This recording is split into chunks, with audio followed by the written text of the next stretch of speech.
Hello friends नमस्कार जय Jagannath Ganjam Krishna Odia blog को आपण को अनेक अनेक स्वागत।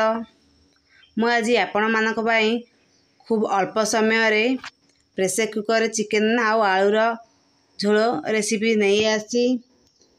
वीडियोटी यदि भल लगुए ताहले सब्सक्राइब करेंगे। देखु सब्सक्राइब कर ऑल बटन को प्रेस करदे जहाद्वारा मोर नोटिफिकेशन सब आपण पाखे पहुँची जीव। चलतु स्टार्ट करवा। प्रथमे मु हाफ केजी चिकेन नहीं आउ चिकेन को भल भाव धोईकी सफा कर देछि। देखंतु एहीपरि भाव एकदम क्लीन कर देछि। तापर सेथिरे हळदी गुंड लूण को देबा आउ भल भाव ताकू घांटिकी मिसे देबा लूण आउ हळदी द्वारा। जेहेतु आमे प्रेशर कुकर बनैबा को जाउछथि तेणु प्रथमे आमे याकू मैग्नेशन करिकी किछि समय पाई घोड़ेकी छाड़ देबा। तापरे आमे यार ग्रेवी बनैया पाई गोटे प्रेशर कुकर बसैबा आउ गरम ही आसिला पर आमे सेतिरे सोरिष तेल देबा। आपण जे कोनोसी नॉन वेज रो आइटम बनैले सोरिष तेल रे ही बनातो जहाद्वारा तार बास्ना भल आसीबो आ टेस्ट मते भल लागिबो। तेल हमर अल्प गरम ही आसिला पर सेतिरे अल्प चीनी देबा जहाद्वारा तरकार कलर भल आसीबो। आउ चीनी हमर अल्प मेल्ट हो गला पर सेतिरे आमे गोटा मसला गुड़िक देबा। गोटा मसला रे मु जीरा दालचीनी गोलमरीच तेजपत्र अनासी फूल आ बड़ अलैच को छेचिकी नहीं ताकू भल भाव भाजिया छाड़ देछि। मसला गुड़िक आमर भाजी आसिला पर आमे सेथिरे गोटे बड़ पियाज को छोट छोट करी काटिकी नहीं थिले ताकू देबा।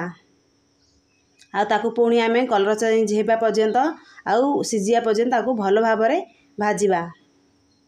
किछि समय पर भाजिया पर देखंतु पियाज आमर भल भाव सिझी आसिलानी आउ कलर मध्य चेंज हो गलानी। तापर आमे सेथिरे गोटे बड़ चामच अदा रसुण पेस्ट को देबा। आउ ताकू पुणी आमे एपट सेपट करी पियाज आ गोटा मसला सहित भाजी देबा। एही परि भाव किछि समय हमकु भाजीबार अछि। किछि समय एपट सेपट करबा आउ ताकू पुणी आमे गैस रो फ्लेम को स्लो कर देबा आउ रेस्ट करिया पई छाड़ देबा। सेति मध्ये चलंतु आमे अलगा प्रिपरेशन करबा। ग्रेवी पाई मु गोटे कटोरी रे जीरा पाउडर धनिया पाउडर लंका पाउडर मसला गुंड हळदी गुंड आउ काश्मीरी लाल चिली पाउडर नहीं जहाद्वारा तरकार कलर भल आसीबो। तापर सेतिरे पानी देबा आउ भल भाव गोटे चामच साहाଯ୍य गोटे ग्रेवी बनै देबा। देखंतु मसला पेस्ट आमर रेडी। तापर सेपटे देखिबा पियाज आउ अदा रसुण पेस्ट आमर भल भाव भाजी आसिलानी। आउ जो आगरू घांटिकी रखिथिले पेस्ट को देबा आउ ताकू पुणी आमे एपट सेपट करी गैस रो जाल को मीडियम करबा आउ ताकू भल भाव भाजी देबा। किछि समय पर आमे देखिबा देखंतु मसला आमर भल भाव भाजी आसिलानी आउ तार पानी मध्य सुखी आसिलानी। तापर सेथिरे मु गोटे टमाटो को कोरिकी रखिथिली। आपण चाहिले ग्राइंडर करिकी मध्य नै परिबे नहले काटिकी मध्य नेकी व्यवहार करि परिबे। ताकू देबा आउ भल भाव एपट सेपट करी घांटिबा। मसला आउ टमाटर को भल भाव घांटिबा आउ किछि समय पाई आमे ताकू पुणी स्लो करिकी एही परि भाजिबा। किछि समय पर मु आपण को देखौछि देखंतु मसला रु तेल हमर बाहरी आसिलानी आउ मसला हमर रेडी। देखंतु एही परि भाव ही आपण ग्रेवी बनैबे। तापर आमे आगरु जो मैगिनेशन करी रखिथिले चिकेन को देबा आउ ताकू पुणी एपट सेपट करी मसला सहित घांटिबा।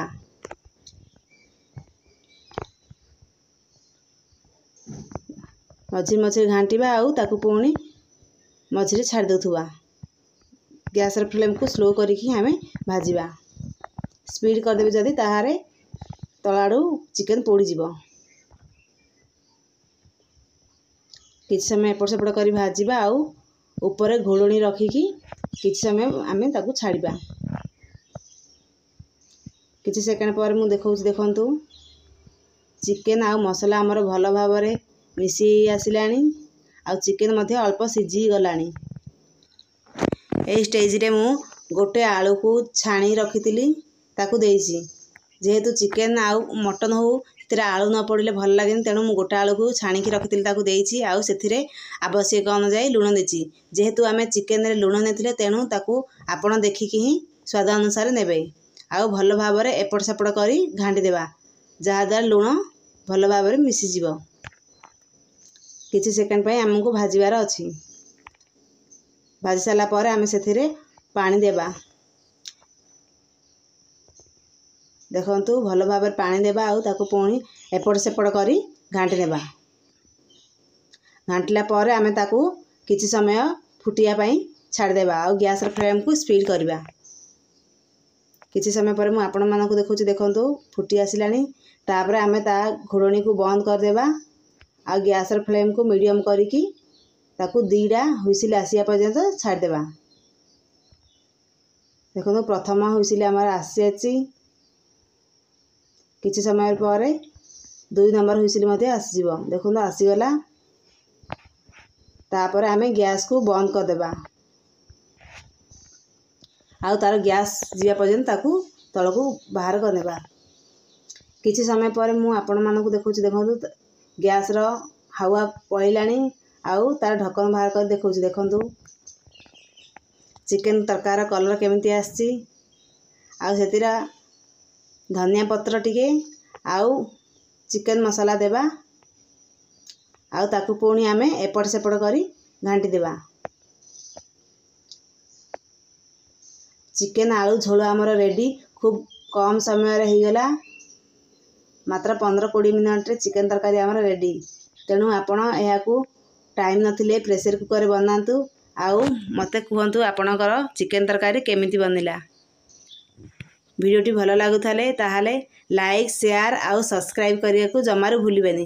ଆଉ କମେଣ୍ଟରେ କହିବେ ଏହି ପ୍ରେସର କୁକର ଚିକେନ ଝୋଳ ଆପଣମାନଙ୍କୁ କେମିତି ଲାଗିଲେ।